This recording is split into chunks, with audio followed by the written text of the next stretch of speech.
Welcome to our Natural Habitat Adventures daily dose of nature, the American Southwest. This place rocks. Our presenter today is Dr. Kourt Whalen. Kourt was born and raised in Florida and spent much of his youth outdoors, fostering a strong love and appreciation for nature and wildlife. And this fascination led him to attend the University of Florida, where he received his bachelor's, master's, and PhD degrees in both ecotourism and entomology. So, Kourt, it is great to be here with you today, and we're all excited to learn more about the American Southwest. So, over to you. Yeah, thanks so much, Lee, and greetings everyone from a very warm Boulder, Colorado today. Gosh, it's approaching the low 80s, which is, it feels nice, and it's got me thinking a lot about Red Rock country. It gets me thinking a lot about the desert Southwest. And I have to say, I love Boulder, I love Colorado, I love all the places that I've lived and guided over the years. If there's a single region that I could say that I'm moderately to severely obsessed with, it might be this area, the American Southwest. We're talking about the deserts, the Red Rock country, the canyon country of Utah and Arizona. It's absolutely spectacular. I think that, it gets an interesting rap, and I imagine in the audience today, there's a smattering of people with a lot of experience in the area, maybe some that have lived there, currently live there, and some people that may just not know a lot about it. And I think the rap it gets often with these names of Red Rock country and canyon country is this single image, this single kind of idea of just craggy red rocks everywhere. And I think if there's any goal I hope to achieve from this presentation, it's to show you that the landscape diversity of this region, a very small corner of our world, is extraordinary. The diversity in scenes and landscapes and just stuff is extraordinary. It doesn't have the wildlife diversity that Borneo or Madagascar might have, but as far as a beautiful place, I can honestly think of no other place in the world that tops it for just scenic beauty. And I've been to a lot of places. So without further ado, let's go ahead and jump right into it. So the deserts of the Southwest, they're absolutely special. The viewpoints from the tops of these canyons, like in Bryce Canyon National Park, all the way down to the base of these 3,000-foot gorges are simply incredible. And to be there is truly magical. To get into the middle of the earth in some places in these slot canyons, everything about this area offers an otherworldly feeling, if you can tell from this photo. Some of the darkest skies, otherworldly views for sure. And it's all due to water, which I think is a fascinating thing. So it's not just water that erodes this rock, but it was actually water that built this rock in the first place. And if there's any quick Cliff Notes version of how the desert Southwest, all its features and landscapes got there, is just a series of being at the bottom of the ocean for millions and millions of years, off and on, off and on. So if that's all the time you have today, that's the takeaway. We're looking at an old ocean bottom that turned into rock and then got eroded into beautiful shapes and colors and whatnot. But of course, we're going to go into a lot more detail because every little tiny area of this region is very, very special in terms of what rocks are displayed for us. And really what it is, in fact, is going to be just pages of stone, as I call it.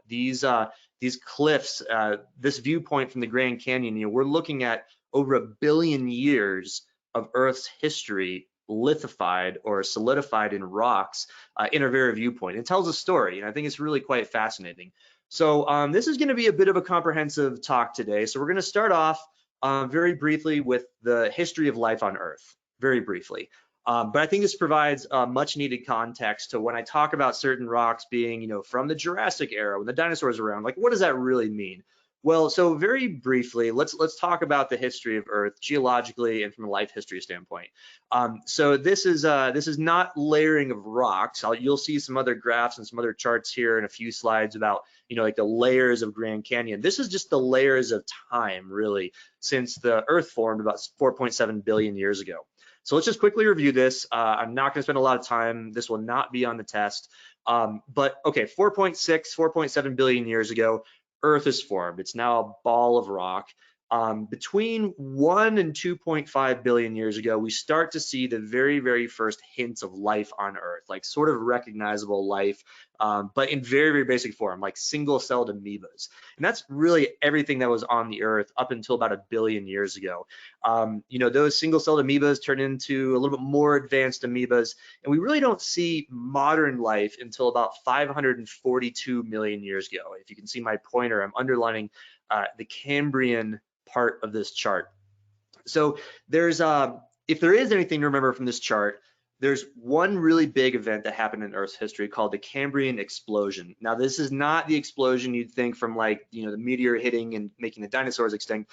This is an explosion of life, and this is when modern life starts to originate on Earth. And as you'll see later on in the presentation, what we're really looking at when we see the Grand Canyon is actually this whole section right here. So even in the rocks, you can see fossilized little things like you see here in this chart. You know, your ancestors of horseshoe crabs and bony fish. And as we see, these are millions of years here on the right, and we're kind of getting all, you know, this is the oldest and this is the most recent. And we're sort of going through the ages here. You know, this is when we start to get these massive peat swamps that's giving us the coal and the oil of today. Then we start hitting this middle era, which is when the dinosaurs started to come about, the Triassic, Jurassic, and Cretaceous. The end of the Cretaceous is another really, really big point. This is when the dinosaurs go extinct about 65 million years ago. And then we enter the Cenozoic, or like the modern era of life. So the reason this is so interesting is this is the whole history. This is like everything about life on Earth. And we can kind of break it down into 3 parks, the 3 areas I'm going to be talking about today: Grand Canyon, Zion National Park, and Bryce Canyon National Park, are really sort of very obligated to each one of these big chunks of time. When we look at all the rocks in Grand Canyon, we're looking at like this chunk of millions of years. Zion is all about the dinosaur age, and then Bryce is all about the more recent time. So it's kind of cool to get that into perspective, that with these rocks that we walk on and stand on and look at and photograph, we're looking at almost the entire history of life on Earth in these pages of stone. It's really quite fascinating. So as far as the region goes, though, let's talk about this in a little bit more comprehensive thing as well. So we're talking about the American Southwest. Well, what really is that? Is that just like everything southwest of the Mississippi, everything south of the Great Plains? What is it really? Well, when we talk about the American Southwest in our context of, you know, the desert, the high desert, we're really talking about the area kind of centering around the 4 corners. You can see here the 4 corners region: Arizona, New Mexico, Colorado, and Utah. And this slightly darker tan, almost orangish, is more than just a coffee stain on the map. This is what's known as the Colorado Plateau. And it's a very special geologic feature that essentially has protected all the rock to allow us to see what we're seeing in what is actually 9 national parks, 18 national monuments, BLM land, dozens and dozens of state parks. It's the largest concentration of national protected areas outside of Washington, D.C. in the entire country. So it's a really, really interesting place. When you think of all the various desert parks you've ever heard of, from Grand Canyon north and south, from places like Arches and Canyonlands and Capitol Reef and Escalante and, you know, Zion, you name it, it's all in this area. So what is it really? Well, basically, the Colorado Plateau is a very special hardened piece of rock below the Earth's surface that has somehow, and I don't have time to go into all the theories in this presentation, but somehow has maintained its integrity throughout millions and millions of years, while everything around it in the rest of the US has kind of shape-shifted and pulled, and mountains have popped up and gone away and eroded and twisted. Yet this Colorado Plateau has largely maintained its shape. So when we see that billion years of rock, it's not that that's impossible to happen elsewhere in the country or elsewhere in the world, but this Colorado Plateau is just sort of magical in the sense that it's always resisted forces of like mountain building and big tectonic movements, like major earthquakes that pull things apart and change things over millions of years.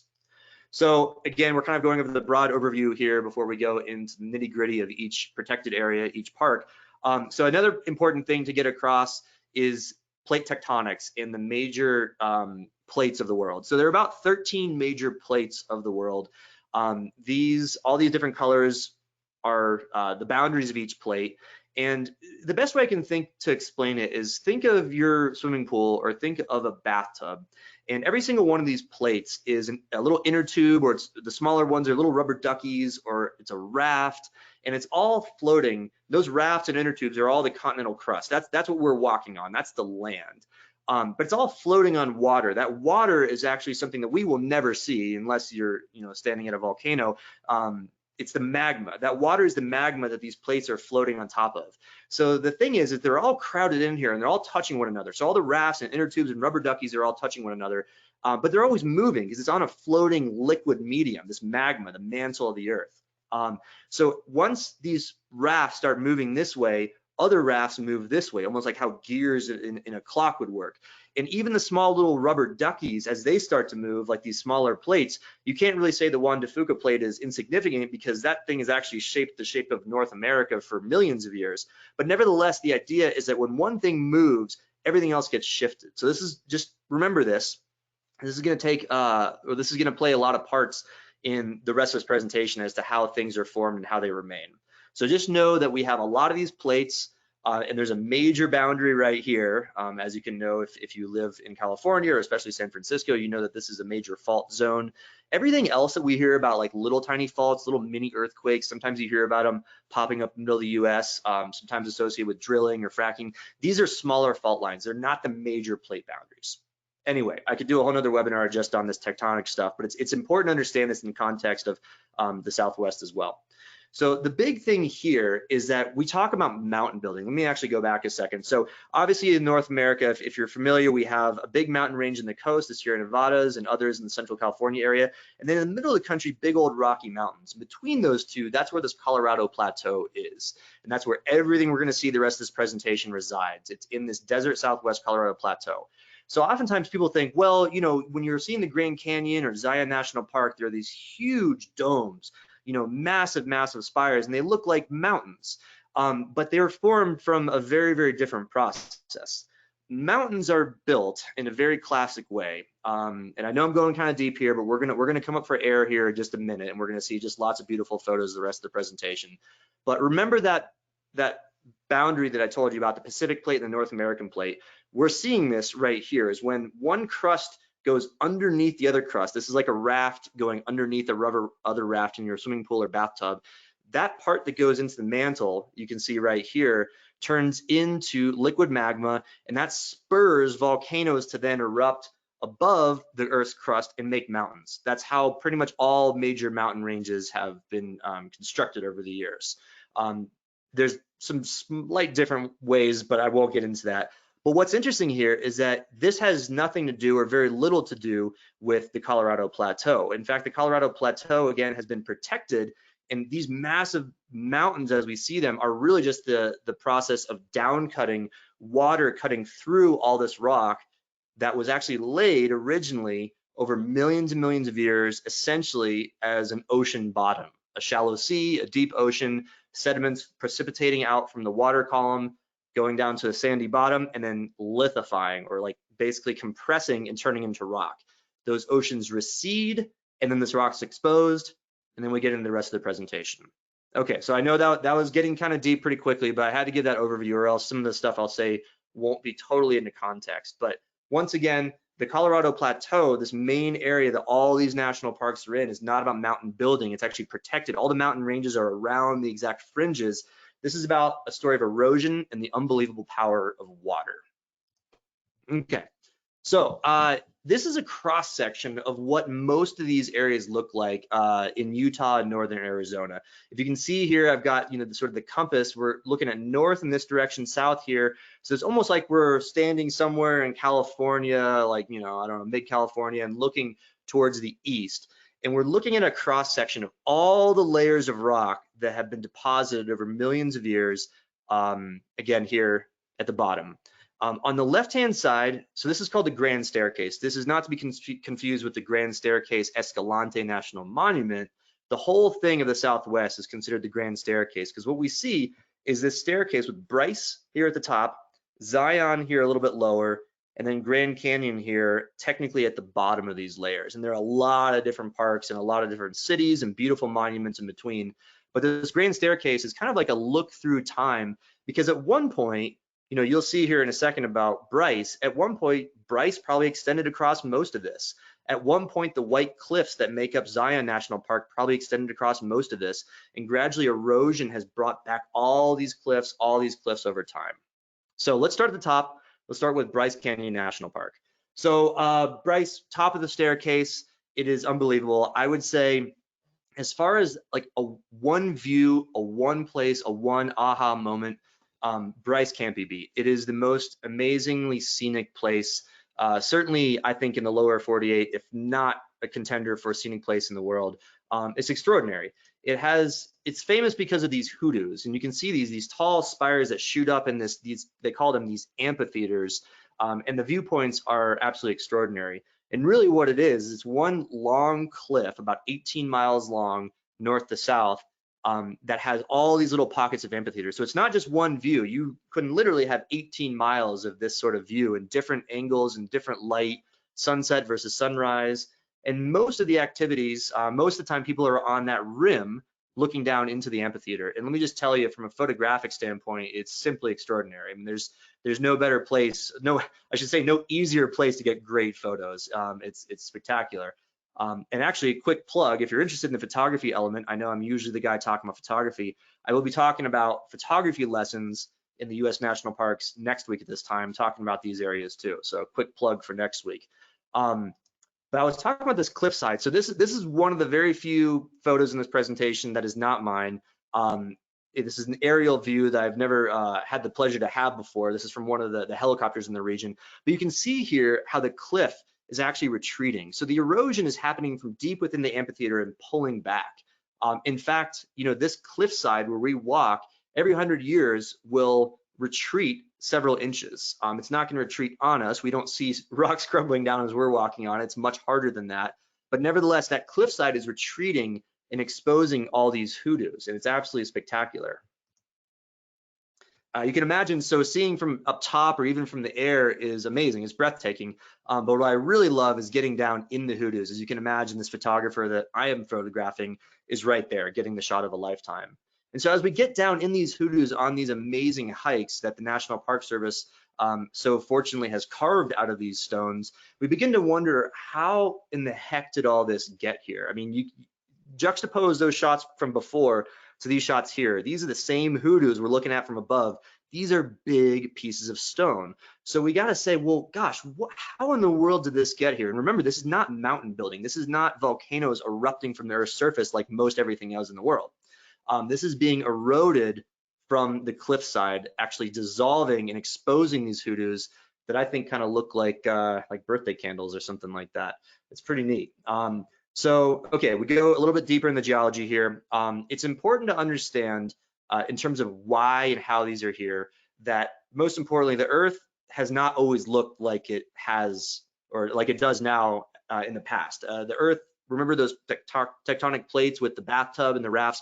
They're always moving and crashing into each other and fusing and merging. And so the Earth has not always looked like this. And we'll see this slide a few times throughout the course of the presentation. But really what we're looking at here with Bryce is these bottom two left. I'm circling with my cursor right now. And sometime between 100 million years and 50 million years ago, the Rocky Mountains started to emerge and this inland waterway started to drain, okay? I apologize for the slightly pixelated photo here. You will see a few more of these too, because they're all from various books and whatnot. But essentially what happened is there's been this massive lake system right over where Bryce is today. We're looking here probably somewhere between 35, 50, 60 million years ago, a huge inland lake system. Remember that shallow sea drained and then there was water left. So big inland lake, okay? So what happens with a marine environment or any sort of lake environment, anything underwater, is you usually have a lot of stuff, a lot of critters living in it. And the cycle of life happens. Critters live, they die, they live, they die, they live, they die. When little fishes and invertebrates and plankton live and die over millions of years, this is not a glamorous way to put it, but their skeletons fall through the water and they get layered on the bottom of that lake or bottom of that ocean. We probably are most familiar as like mud. If you've ever been walking in a lake, you know, it's kind of silty and soft on the bottom, But what happens when that is a process over millions and millions of years, gradually that weight compresses the soil, and then once it evaporates, it turns into something we're actually probably more familiar with than you'd think. This is a photo of a dried up mud puddle. I believe this is in Escalante National Monument, but a dried up mud puddle. And the point of showing you this here is that these big geologic processes, when we look at the massive hoodoos of Bryce, are actually just a huge scale mud puddle. Okay, so when that mud puddle dries, you can go out, after a rainy day, really anywhere in the world, and once those mud puddles dry up, they start to crack in very predictable kind of like polygons, very shapes, and then those cracks allow a little bit of water in them as well. So we've seen this before, but this is on a much, much bigger scale when we talk about Bryce. So Bryce was a huge mud puddle. Okay, this is all limestone, this is all clay stone, this is all mudstone. So it's actually a pretty soft rock in comparison to some of the granite and some of the really hard sandstone we'd see in Zion and Grand Canyon. But essentially what happens is the rock dries up, the mud dries up, and then it creates all these cracks on top. Okay, so imagine looking at this on top millions of years ago. It looked just like this slide before, but a million times bigger. So then what happens in Bryce Canyon specifically, so this is kind of an interesting thing, is that a canyon is defined as something that has water flowing through it, and the erosion happens by water, flowing water. Technically, Bryce is actually not a canyon because it's not flowing water that eroded this area. Instead, believe it or not, it's actually ice. Ice has shaped Bryce Canyon National Park. How? So remember those mud puddles, think of it from a view from above. Believe it or not, Bryce actually sees over 200 days a year that reach below freezing temperatures. Maybe not for long, maybe just like a few minutes in the morning or a few hours at night, but nevertheless over 200 days a year. So what happens when you have this crack, we're kind of looking at a profile view. When water seeps down in there, a little bit of precipitation, a little bit of snow, a little bit of rain, it seeps down in there and it freezes. And what happens? Ice freezes and it expands. If you've ever left a Coke can in the freezer, you know that pretty well. Water freezes and expands by 10%. The power of water is incredible. So the fact that liquid water didn't carve this does not mean to demean the power of water. But what happens is water is so powerful when it freezes, it actually splits that rock from top to bottom in what's known as ice wedging. So what we're seeing right here is millions of years of ice wedging, rain freezing overnight, splitting, rain overnight, splitting, little by little. I mean, you can imagine how little these rocks erode with every single rainfall event, with every single freezing event, but it takes, again, 35 million years. I think the most abstract thing to understand with all this is the concept of time, is that, in our lives, what we would see erosion-wise is probably about a half an inch over the course of this. So how in the world did thousands and thousands of feet do this? Well, it's that concept of time. So once again, what we're seeing is these are all the newest hoodoos. I'm looking at that far wall of Bryce Canyon. And what's happening is, I would say maybe in the next million years, this process will continue. Rain will fall, it will seep into these hoodoos, it will freeze, it will crack, and it will gradually start to slough off more and more of those hoodoos. Hoodoos will fall. Hoodoos will fall and they'll become the grasslands and so on and so forth. You can see here, there's a lifespan of these hoodoos. They do not extend indefinitely. In fact, this cliffside is moving. It's kind of like a moving cycle backwards. It's absolutely amazing. So ice wedging, that's the term of the day. It's the next thing to tell at a cocktail party. It is what's formed Bryce Canyon National Park, not liquid water, but frozen water. So when we're hiking there, obviously everything I just told you about the fact that these hoodoos are unstable and they're falling is not, again, in our time scale. When we're walking there, we're walking these trails, you could touch this wall that you see here on the left-hand side of these hikers, and it's completely hardened rock. You can't make sandcastles out of it or anything. It's completely hardened rock.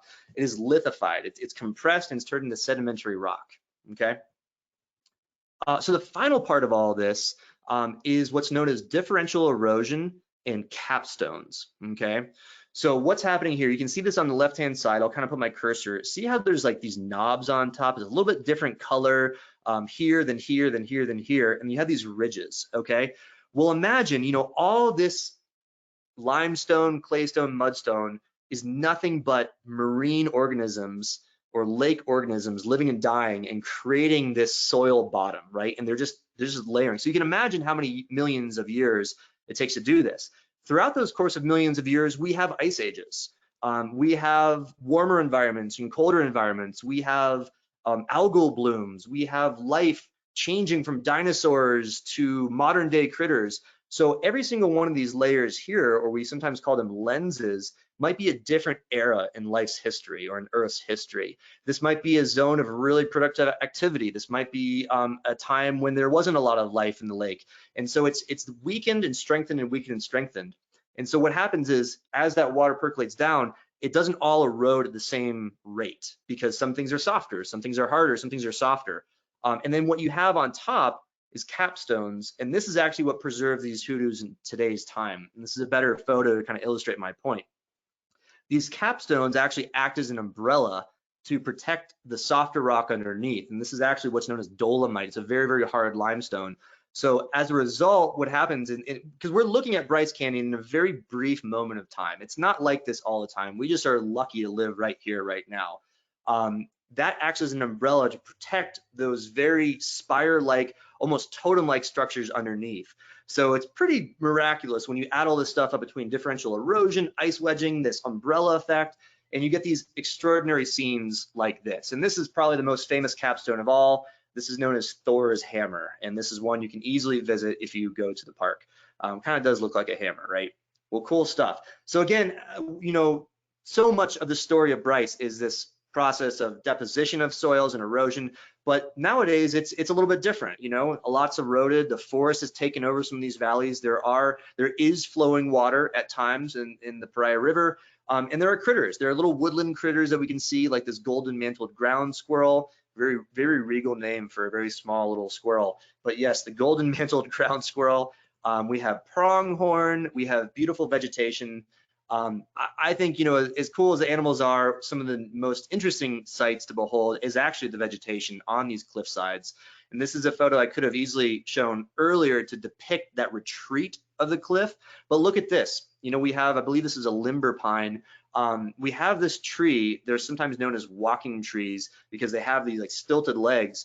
We are not looking at Lord of the Rings here. This tree doesn't come alive and start walking toward me for a photo op. What this is this tree got established here probably a few hundred years ago, and the cliffside on which it was established is actually eroding from underneath it, from very gentle, little by little bits, little grains of sand, bit by bit.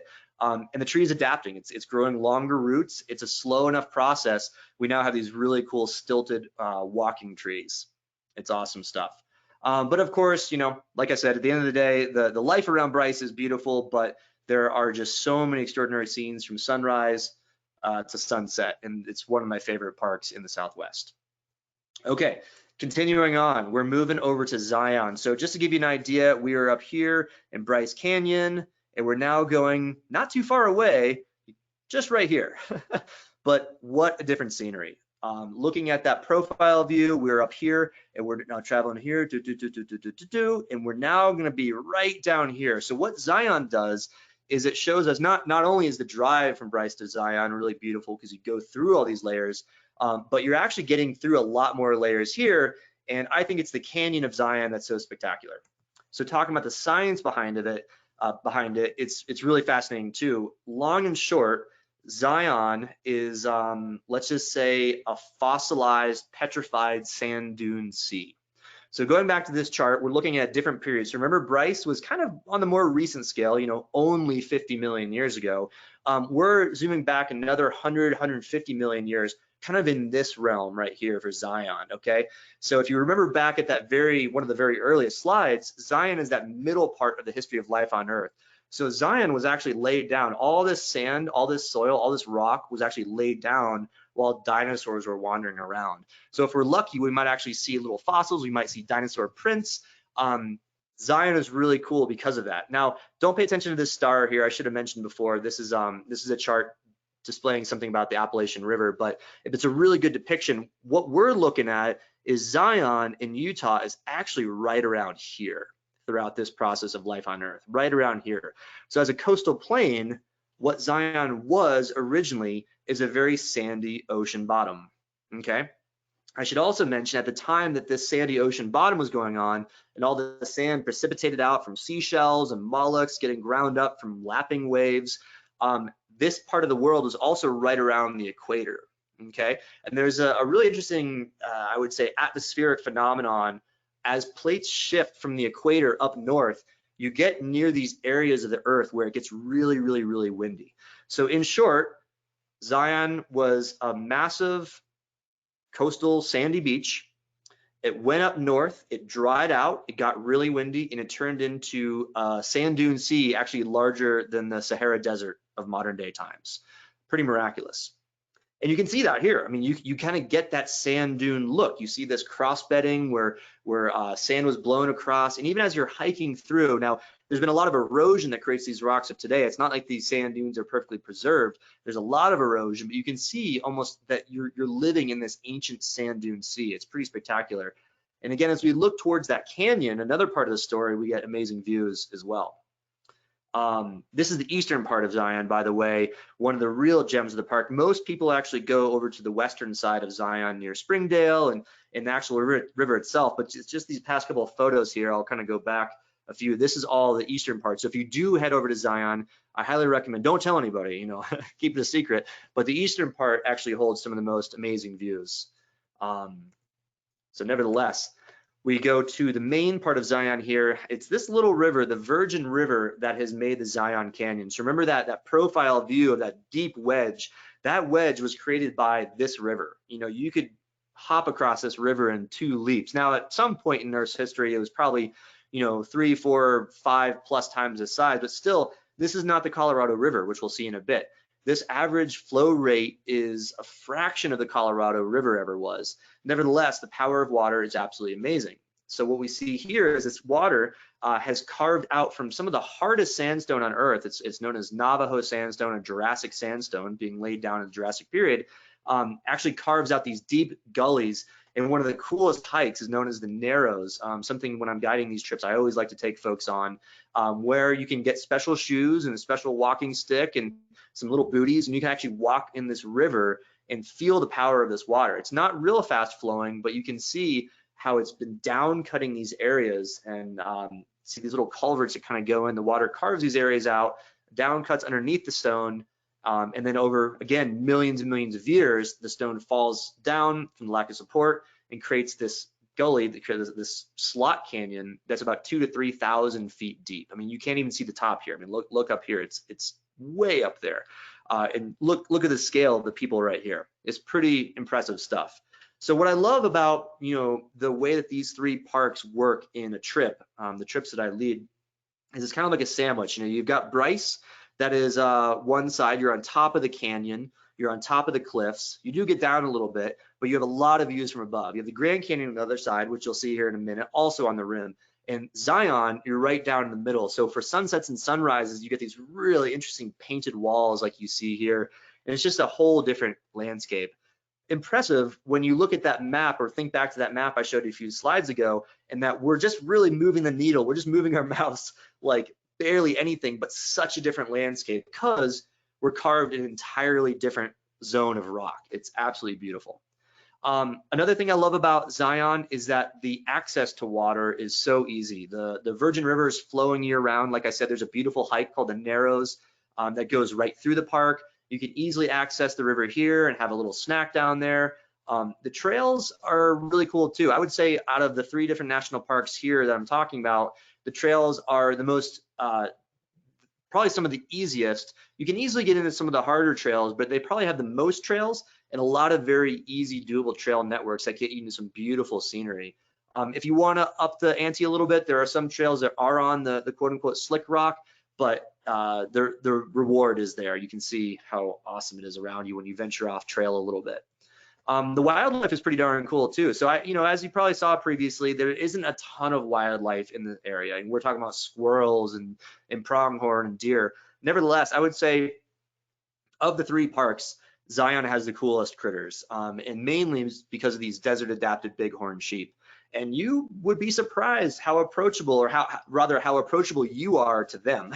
You can sit in these little valleys around little bushes and maybe close to some of the dry washes that they use for transportation and walking corridors, or you might just be driving and see them on the side of the road sitting on their favorite hangout area. It's pretty darn cool. And these guys, they do well in the desert. So once again, Zion, one of my truly favorite areas. I say that about a lot of these places, but it's the sum of the parts, you can tell. Views like this just never get old. Okay, so we are on to the third national park I'll be talking about here. And then just as a little bit of a preview, there are a few parks, state parks and national monuments in BLM land I wanted to highlight just through a few photos after the Grand Canyon section. So do stick around even if you've seen Grand Canyon stuff before. Grand Canyon is spectacular. It's the grandest of them all. It's the biggest. We're talking about massive tracts of land, over 270 miles of the river, extremely powerful river. Here we are just down here. So Bryce, Zion, and then Grand. We'll talk about this in a second, but there are two rims to the Grand Canyon. You have the North Rim and the South Rim, and I'll go into detail about sort of the differences. I personally prefer the North Rim, and that's where I go on my trips. So we're just right around this area, but they do connect actually via the Bright Angel Trail, which if you've ever hiked down into the canyon, you may have been on. But right around here is where we're looking at for the next several photos. Now, another really interesting part of the Grand Canyon, remember when I was talking about the history of life on Earth, we're looking at the oldest rocks here. And why that is because the Kaibab Plateau, this whole thing, because of some fault lines, some smaller fault lines, and that general protection of the Colorado Plateau and that uplift has actually pushed the rock up. So even though we're at the same elevation as Bryce, we're about 8,000 feet elevation here, we're actually looking at some of the oldest rocks we'll see in the entire Southwest region. And I told you I'd show this more. The cool thing here is that everything that happened in the Grand Canyon for laying down this rock predates all of this. It predates the dinosaurs. The very youngest rock we walk on is before dinosaurs ever stepped foot on Earth. Cool stuff. In fact, when all these layers of rock were under the ocean, the world looked a bit more like this. Pretty wild, huh? So that is to say, the Grand Canyon is almost too big to comprehend. It's too different to comprehend. It's too old to comprehend. So just keep this in mind that the Earth, when Grand Canyon started its layers, looked nothing like modern times. So it's a little bit of a reminder here. Bryce Canyon, rocks up in that age range. Zion, all this mid-range here, talking about dinosaur footsteps. And then right here, we're starting to find that the earliest stuff is actually before the dinosaurs in what's known as the Permian, through the Cambrian time period, millions and millions of years old. And this is where the idea of pages of stone really come to life, because you have these huge views and you're talking about seeing an entire era, like 20, 30 million years of undersea life being compressed into rock right here.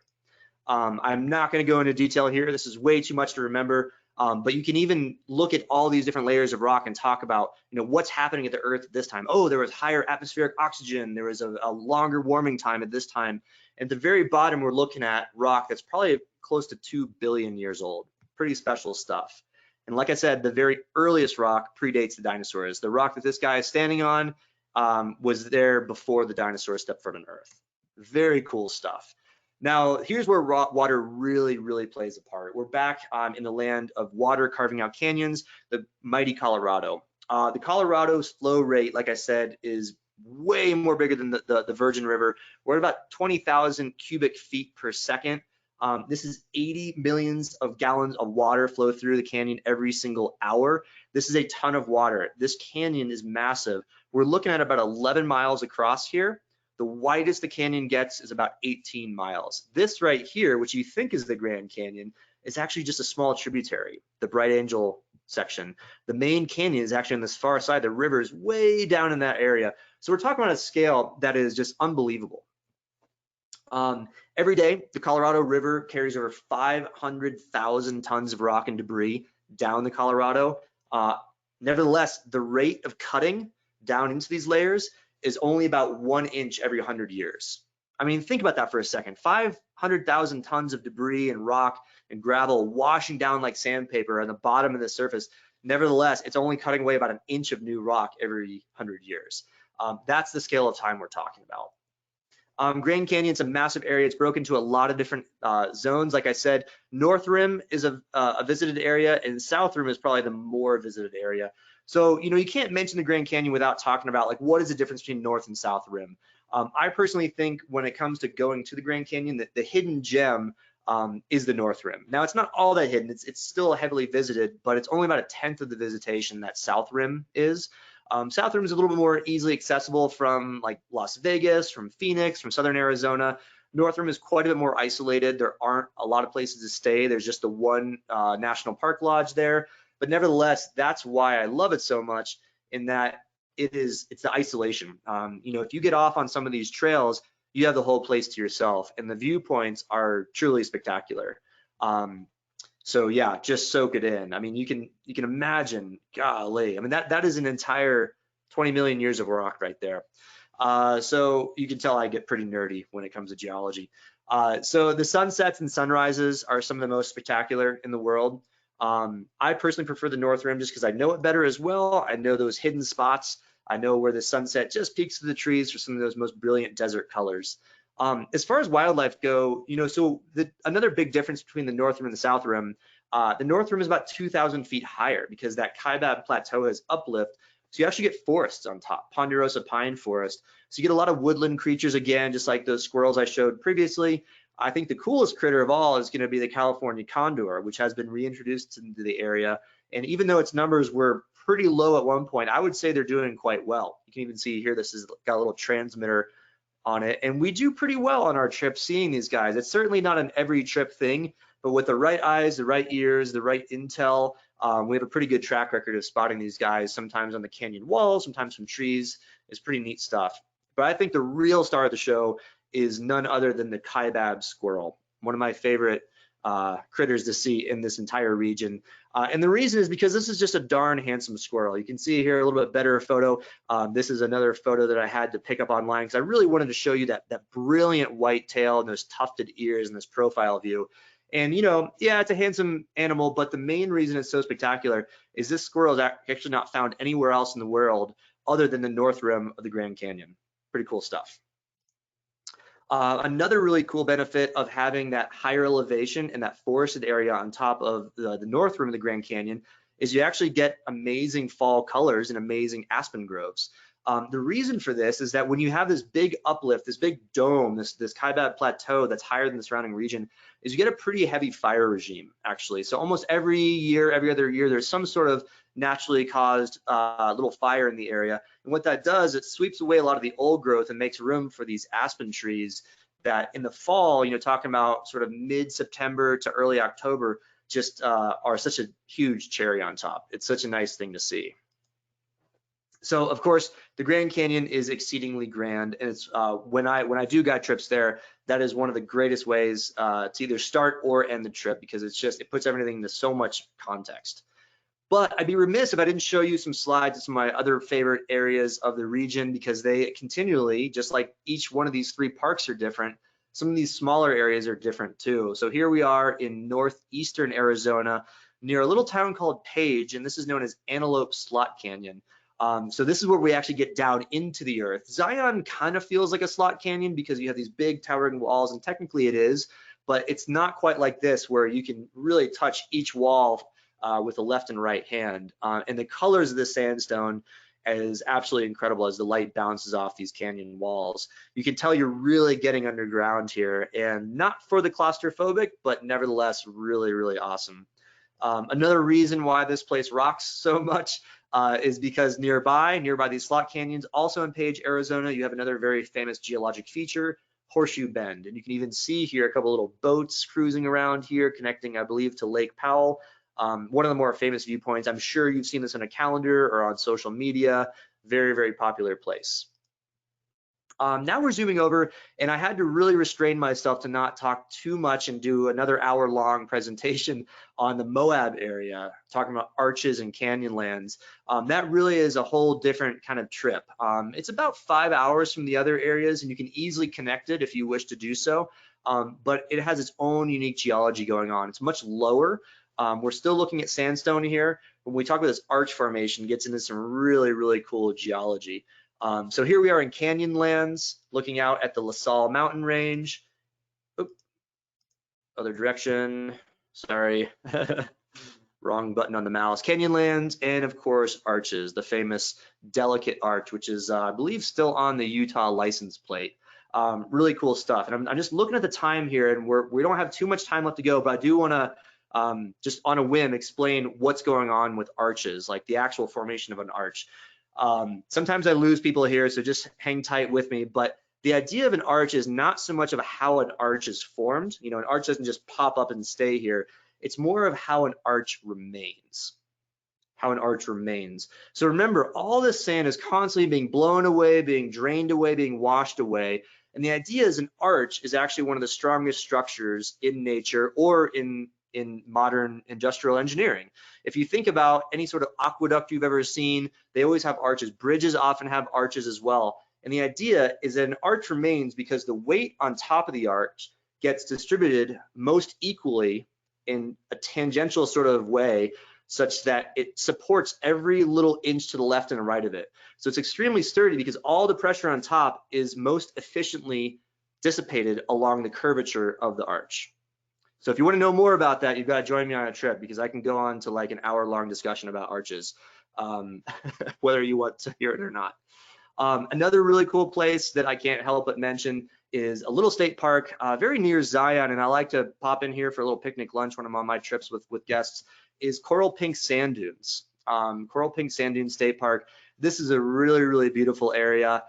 This is actually, believe it or not, this sand is created from the eroding sandstone of Zion National Park. So if it weren't for Zion National Park continuously eroding and making these sand dunes, this wouldn't be here. Really cool stuff. And you can even see the reason it's pink. It actually is a pretty dominant pink. This is actually maybe like sunrise or sunset. But the reason it's pink is because Zion is full of red and white rocks mixed together. You get coral pink. Really cool.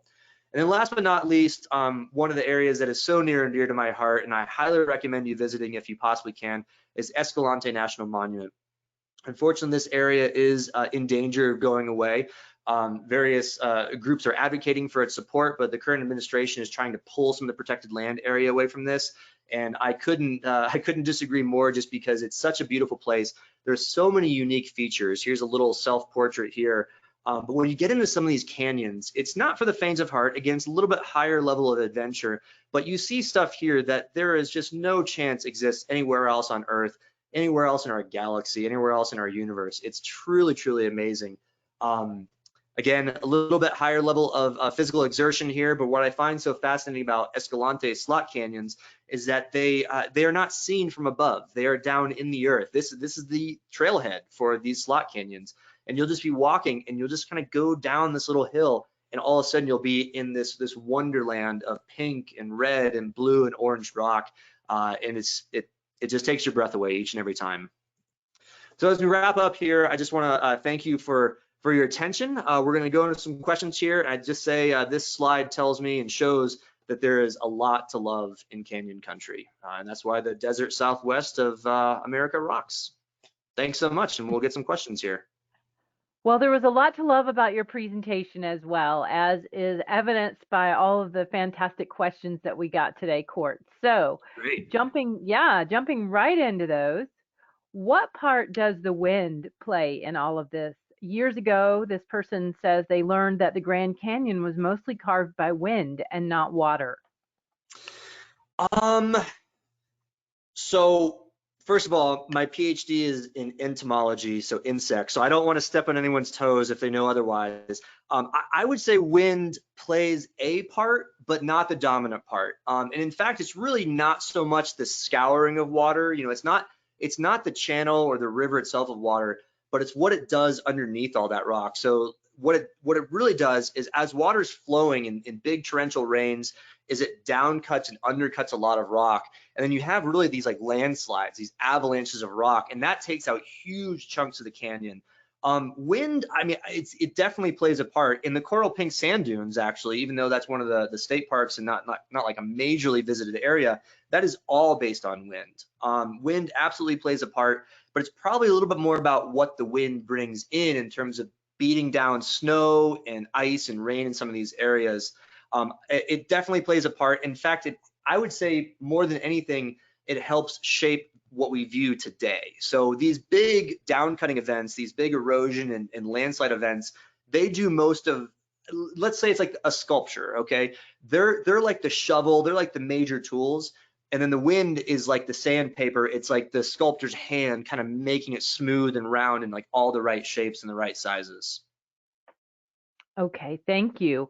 All right, well, I'm going to move into your area of expertise and ask you about photography.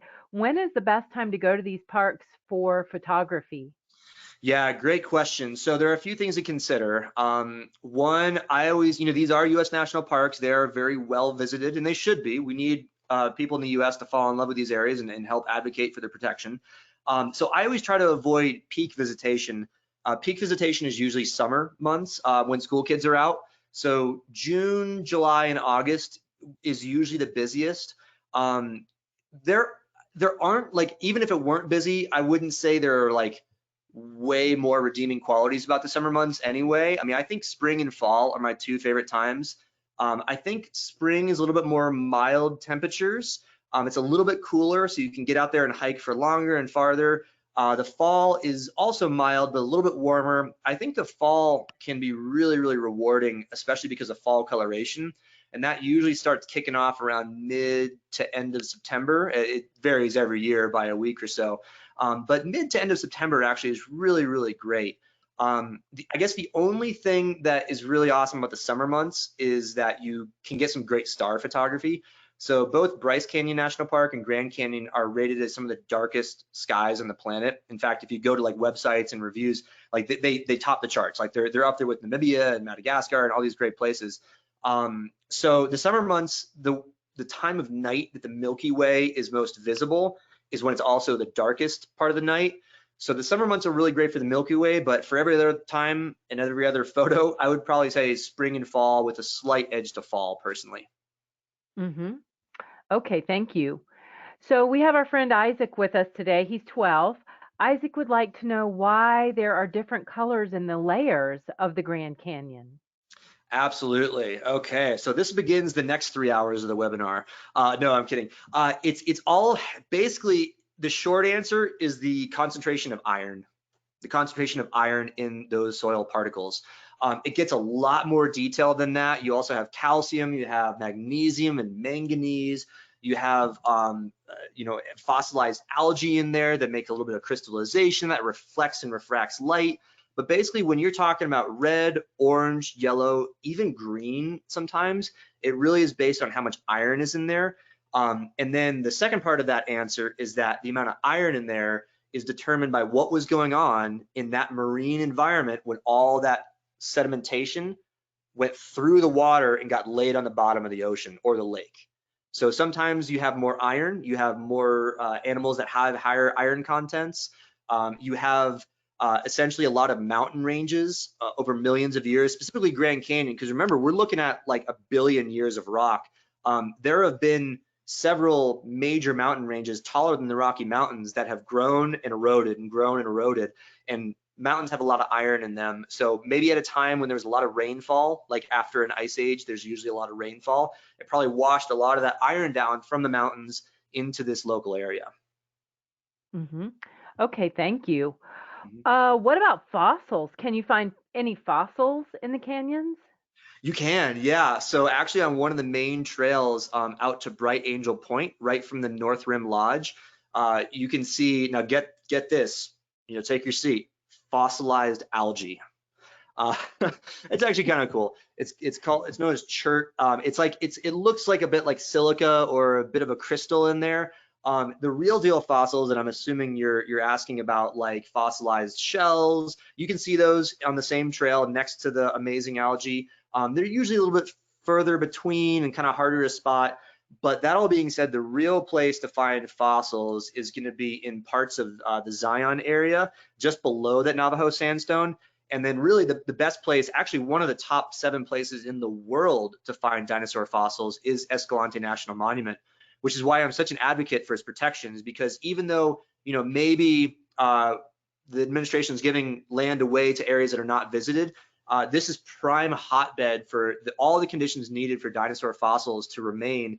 And most of the hardcore paleontologists spend their career digging in Escalante and finding new species like all the time, like big stuff too, like relatives of T-Rex and raptors and that kind of stuff. So yeah, Escalante. Now, I will say that with a caveat that there are regulations around what you're allowed to take and remove.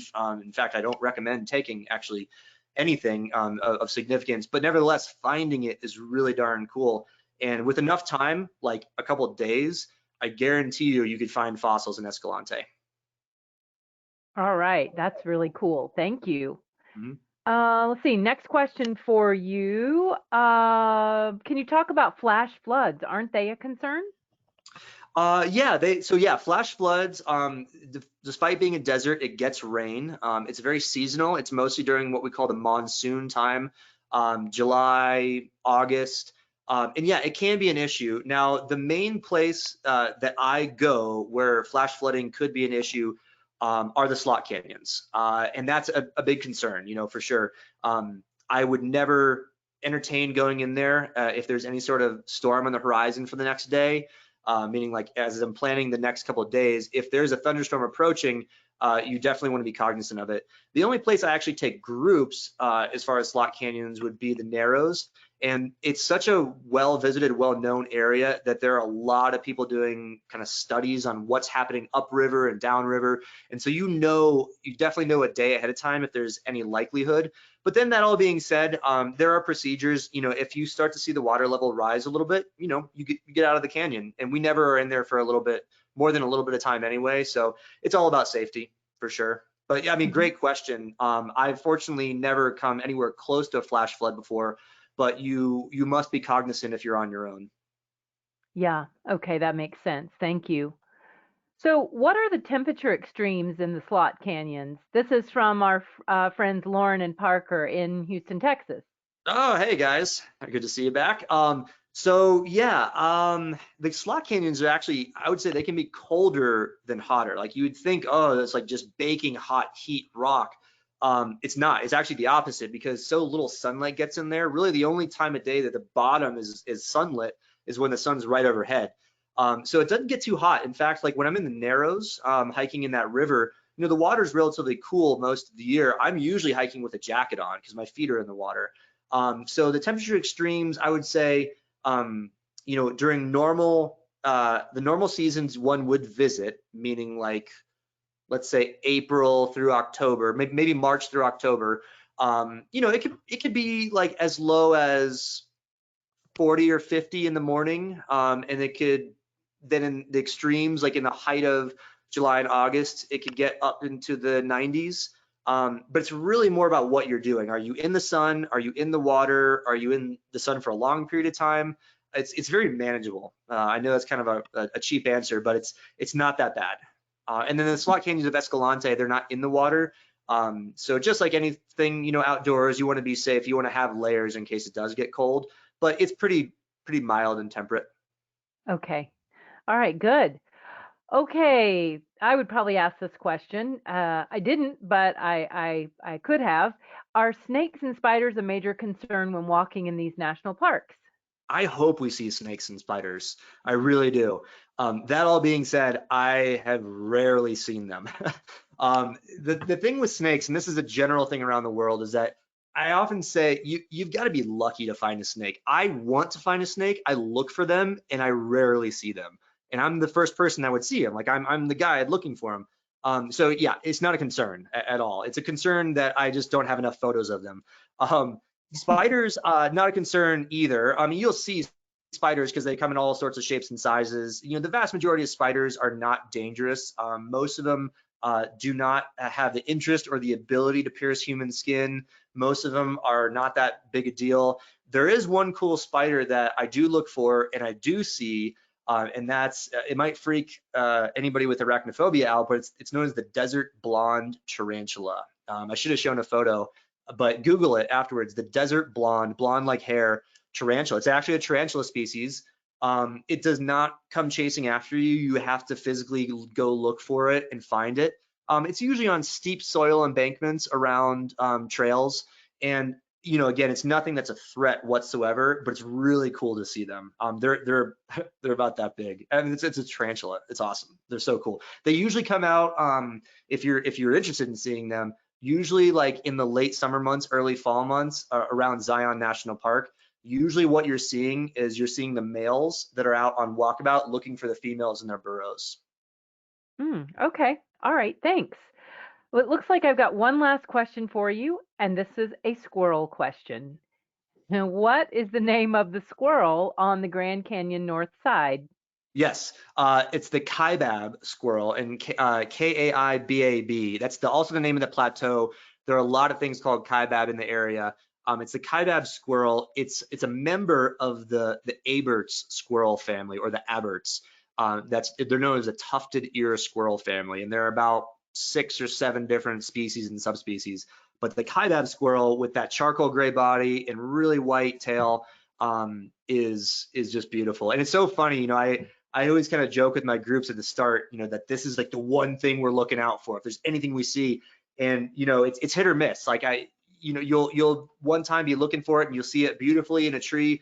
The next time, we're sitting on a picnic table and it goes running by and it sits underneath your car. It's like, okay, that was a cool way to see it, I guess.